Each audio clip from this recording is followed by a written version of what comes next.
Welcome to GPT academy. প্রিয় শিক্ষার্থীরা, আজকে তোমাদের 2025 ষষ্ঠ শ্রেণীর গণিতের দ্বিতীয় পর্যায়ের মূল্যায়নের যে মডেল স্কুলগুলো আমি ইতিপূর্বে শুরু করেছি, আজকে আমি তোমাদের 13 নম্বর মডেল স্কুলটা সম্পূর্ণ সমাধান করব।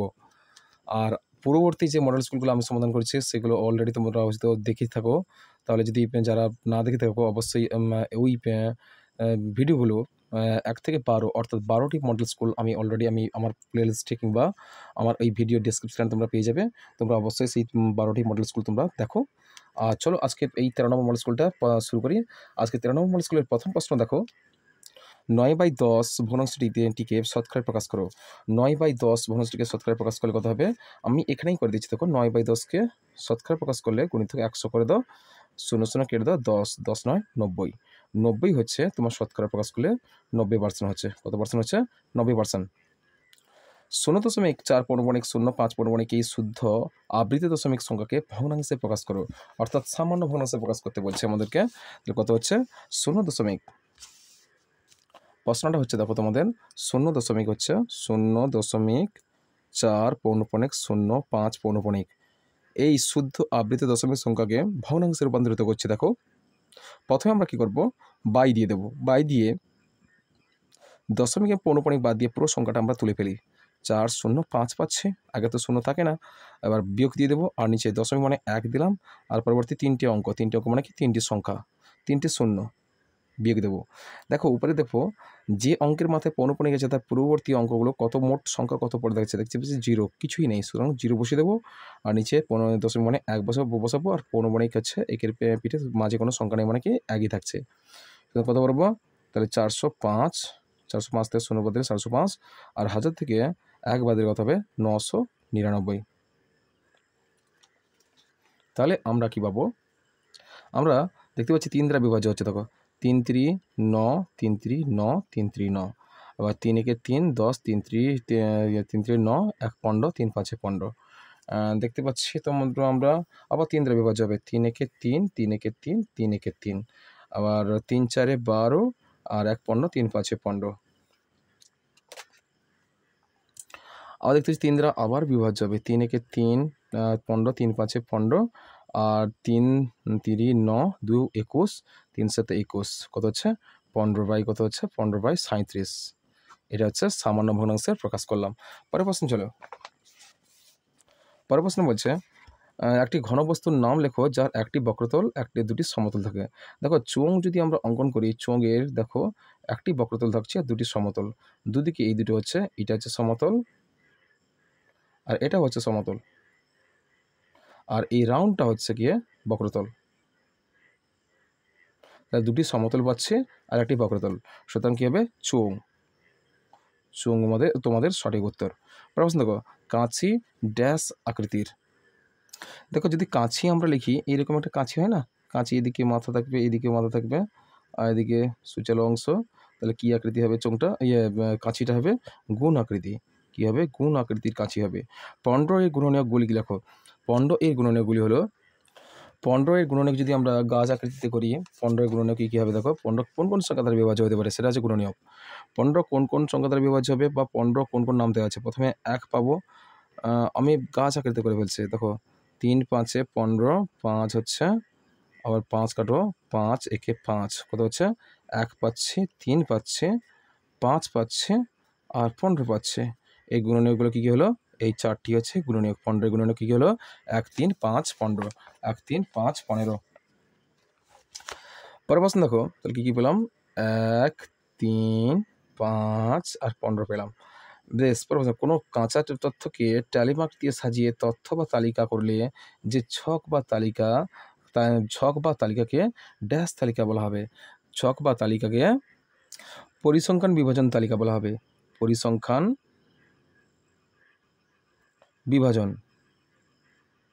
বিভাজন তালিকা বলা হবে। বেশ। পরের প্রশ্ন দেখো, দুটি নির্দিষ্ট বিন্দু দিয়ে কতগুলি সরলরেখা আঁকতে পারবো? দুটি নির্দিষ্ট বিন্দু, এখানে একটা বিন্দু, এখানে বিন্দু, এই দুটি বিন্দু দিয়ে কতগুলো সরলরেখা অঙ্কন করবো? একটা মাত্র হবে, একটা মাত্র সরলরেখা অঙ্কন করা যাবে, এ আর বি। কেমন? দেখো আয়তক্ষেত্রে এক ক্ষেত্রফল কী হয়? দৈর্ঘ্য গুণিতক প্রস্থ, দৈর্ঘ্য গুণিতক প্রস্থ বর্গ একক। এই একটা অবশ্যই দিয়ে, কিন্তু বর্গ একক অবশ্যই দেবে। সবচেয়ে ছোট স্বাভাবিক সংখ্যা কত? শূন্য তো ছোট হয় না, সুতরাং শূন্য বাদে এক হবে। সবথেকে ছোট স্বাভাবিক সংখ্যা হচ্ছে এক। কি হবে? এক। শূন্য হলো শূন্য কিন্তু ঋণাত্মকও নয়, ধনাত্মকও নয়, ঋণাত্মকও না, আর কোনো হবে না, পূর্ণ সংখ্যা। শূন্য কিন্তু একটা পূর্ণ সংখ্যা। শূন্য কিন্তু একটা পূর্ণ সংখ্যা। পরের প্রশ্ন দেখো, বিপরীত রাশি লেখো। -15 মিটার উপরে ওঠা মানে কি হবে? -15 মিটার নিচে নামা। কত হবে? কি হবে? নিচে নামা। নিচে নামা অর্থাৎ কী হবে? -15 মিটার নিচে নামা। যদি -15 মিটার উপরে ওঠা হয়, এর বিপরীত কী হবে? বিপরীত রাশিটি হবে -15 মিটার নিচে নামা। কেমন? আর আরেকটা আছে, 9 কিগ্রা ওজন হ্রাস মানে কি? 9 কিগ্রা ওজন বৃদ্ধি হবে। বৃদ্ধি, যেহেতু আমাদের বিপরীত রাশি বলা হয়েছে। দেখো পরম মান কাকে বলবো? দেখো পরম মান তাকেই বলবো যে ঋণাত্মক ও ধনাত্মক সংখ্যা বর্জিত শুধুমাত্র ধ্রুবক মানকে কী বলা হচ্ছে? কী বলা হবে? পরম মান বলা হবে। ঋণাত্মক কিংবা ধনাত্মক সংখ্যা বর্জিত শুধুমাত্র ধ্রুবক মানকে কী বলা হবে? পরম মান বলা হবে। আর +13 আর -7 এর পরম মান কিন্তু +13 পরম মান হবে 13, আর -7 এর পরম মান কত হবে? 7। প্রশ্ন দেখো, -8 এর চেয়ে বড় দুটি ঋণাত্মক সংখ্যা দেখো। -8 দেখো ডান দিকে ক্রমশই -8 এর ক্রমশই ডান দিকে গেলে ক্রমশই মানগুলো ক্রমশই বাড়তে থাকে। -8 এর পরবর্তী মানগুলো হবে -7, -6, -5, এগুলো হচ্ছে ক্রমশই বড়। -8 এর থেকে সবচেয়ে বেশি বড় ঋণাত্মক সংখ্যা। কেমন? এবার -7 থেকে -1 পর্যন্ত সমস্ত মানগুলো কি হচ্ছে? -8 এর থেকে বড় হয়। যোগফল নির্ণয় করো। দেখো +9 বলা হচ্ছে -2, আর সরি কী বলা হচ্ছে? যোগফল নির্ণয় করতে বলছে। কী দেখো, দুটো মান আছে, +9 আর -2। কত হবে? প্লাস মানে হচ্ছে -2 কত হবে? এই ক্ষেত্রে কত হবে? +7 হবে। আর তারপরটা হচ্ছে -6 আর +4, প্লাস অর্থাৎ -6 + 4 কত হবে? সমান -2। কেমন? বি এর দিকের অ্যান্সারটা কত হবে? -2, আর এর দিকে অ্যান্সারটা কী হবে? +7। পরের প্রশ্ন চলো। পরের প্রশ্ন বলা হয়েছে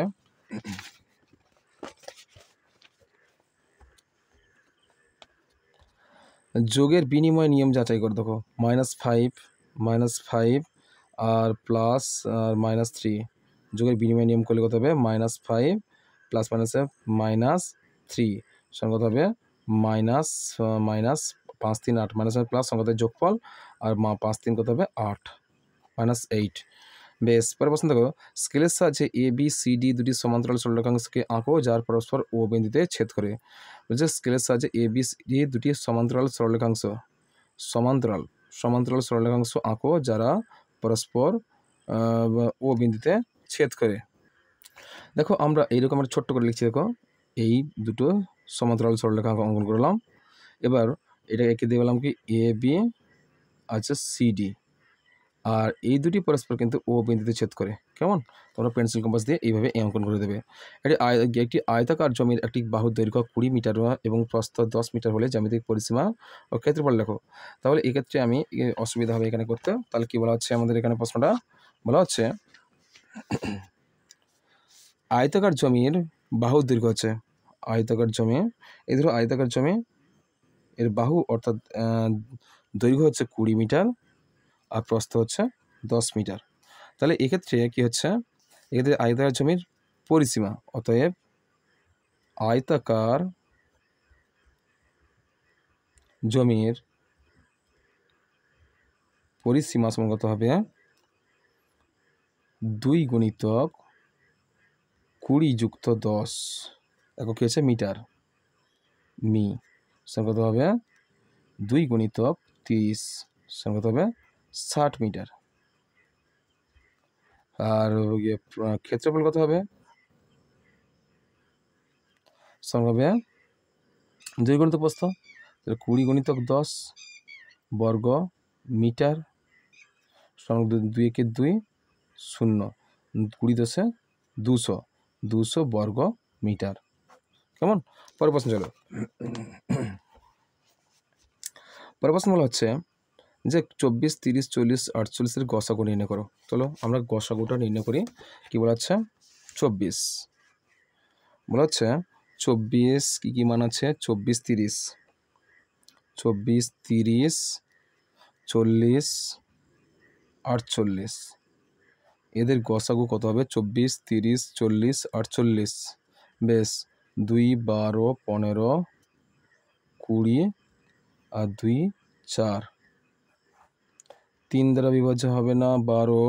গসাগু নির্ণয় করতে 12 3 দ্বারা বিভাজ্য হয়, 3 দ্বারা বিভাজ্য হবে, 3 দ্বারা বিভাজ্য হবে না, 5 দ্বারা 2 বিভাজ্য হবে, আর 12 দেখো 24, 15 3 হবে না। উত্তর কত হবে? গসাগু কত হবে? 2। অতএব গসাগু সমান কত হবে? গসাগু সমান কত হবে? 2। পরের প্রশ্নগুলো আছে দেখো, 15/25 এই ভগ্নাংশটিকে দশমিক সংখ্যায় প্রকাশ করে দশমিক সংখ্যাটিকে সসীম না আবৃত দশমিক তা লেখো। দেখা হচ্ছে 15/25 এই ভগ্নাংশটিকে দশমিক সংখ্যায় প্রকাশ করে তার সসীম না অসীম অসীম আবৃত দশমিক সংখ্যা সেটা আমরা নির্ণয় করছি। তো চলো দেখি 15/25 কত হচ্ছে? 15/15 হচ্ছে 15/25 দেখো ভাগ করব, 15কে 25 দিয়ে ভাগ করব, 15 25 দিয়ে ভাগ করব, 0 দাও 15 নামাও, দশমিক দিয়ে 0 নাও, 150, 25 4 100, 25 4 100, 25 5 125, 25 6 150, 25 6 কত হচ্ছে? 25 6 হচ্ছে 150, 150। আমাদের ভাগটা কেটে গেছে। তাহলে কত হলো? 15কে 25 দিয়ে ভাগ করলে কত হবে? 0.6 উত্তর। এটা কিন্তু কি হচ্ছে? সসীম হবে, সসীম। কেমন? পরের প্রশ্ন চলো। পরের প্রশ্ন কি বলছে?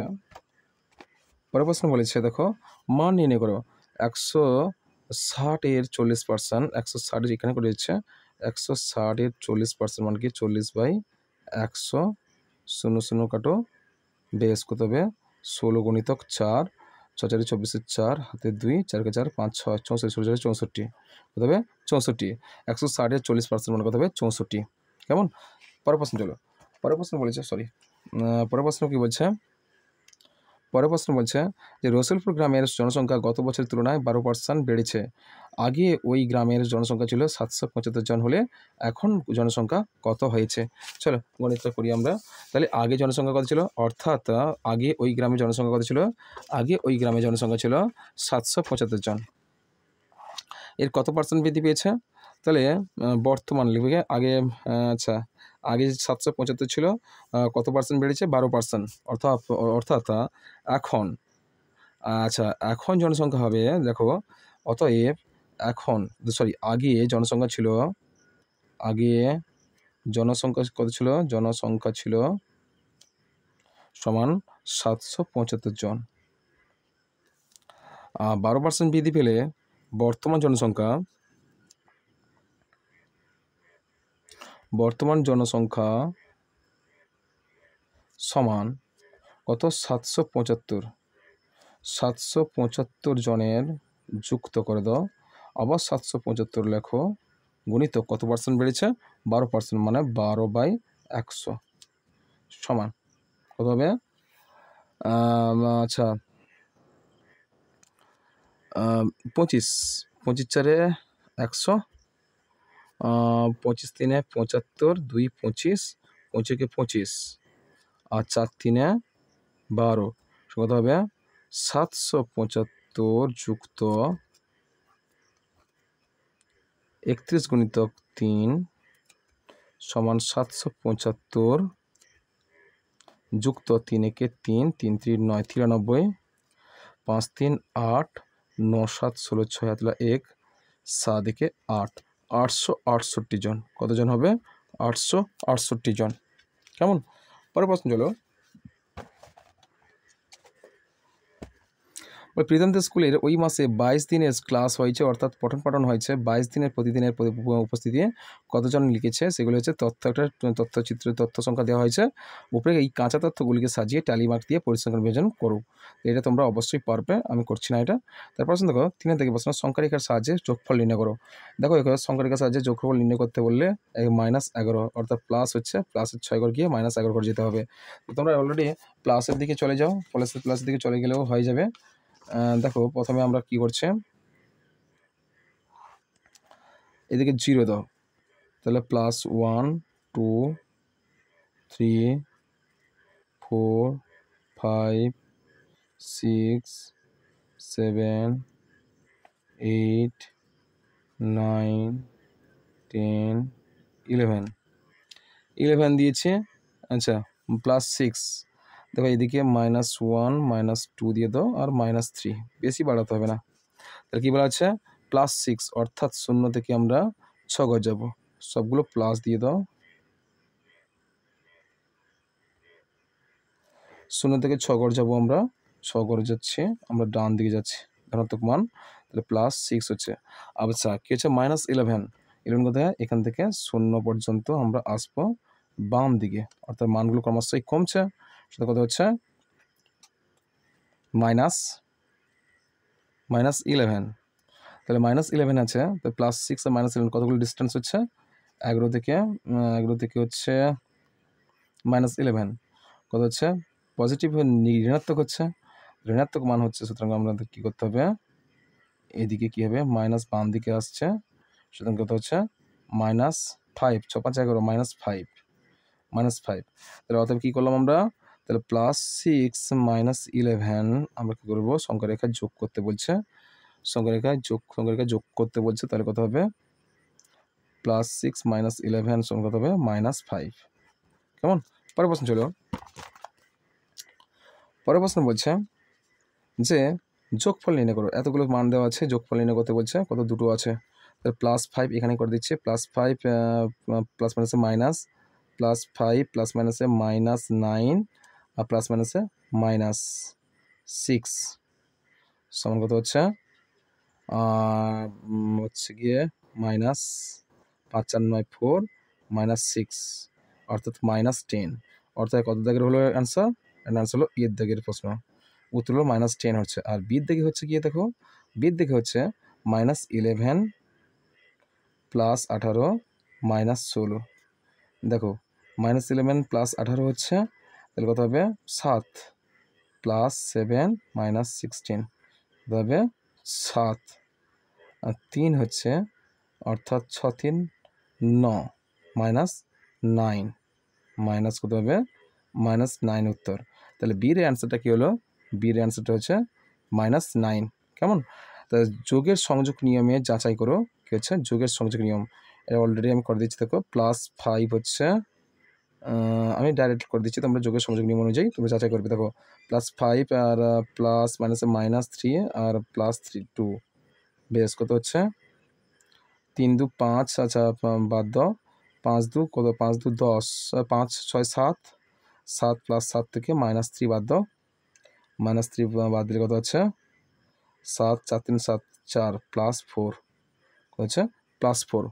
এই গেল তোমাদের ষষ্ঠ শ্রেণীর 13 নম্বর মডেল স্কুলটা, খুব তাড়াতাড়ি হয়ে গেল, আর কেননা অতি সংক্ষিপ্ত আকারে দেওয়া আছে, খুব সহজভাবে দেওয়া আছে প্রশ্নগুলো, আর সুতরাং এই গেল তোমাদের 13 নম্বর মডেল স্কুলের সম্পূর্ণ সমাধান করলাম। এর পরের ভিডিওতে আমি নিয়ে আসবো তোমাদের জন্য 14 নম্বর মডেল স্কুলটা। এই জন্য আমি প্রতিটা ক্লাসে আমি সম্পূর্ণ পুরো প্রশ্নের উত্তরগুলো করে দেওয়ার চেষ্টা করছি, আর তোমরা অ্যাভয়েড করবে না, তোমরা ভালো করে মন দিয়ে আমি যেভাবে ক্লাসগুলো করছি সেভাবে তোমরা বোঝার চেষ্টা করবে। আর যেহেতু তোমাদের কাছেও যারা গণিত কম পারো, তারা অবশ্যই আমাকে আমার এই ভিডিওগুলো দেখলে তোমরা যথেষ্টভাবে উপকৃত হবে। যদি যারা আমার কাছে গণিত শিখতে চাও, আমাকে কমেন্ট করো বা আমাকে মেসেজ করো, আমি কোনো কোন বিষয় বা কোন গণিতটা সমস্যা হচ্ছে বা বুঝতে অসুবিধা হচ্ছে, সে সমস্ত গণিতগুলো নির্দিষ্টভাবে বলো, আমি সে সমস্ত গণিতগুলো আমি সুন্দরভাবে বুঝিয়ে দেওয়ার চেষ্টা করবো। চলো আজকে এই পর্যন্ত, দেখা হবে তোমাদের সঙ্গে আমার পরের মডেল স্কুল 14 নম্বর মডেল স্কুলে দেখা হবে। চলো।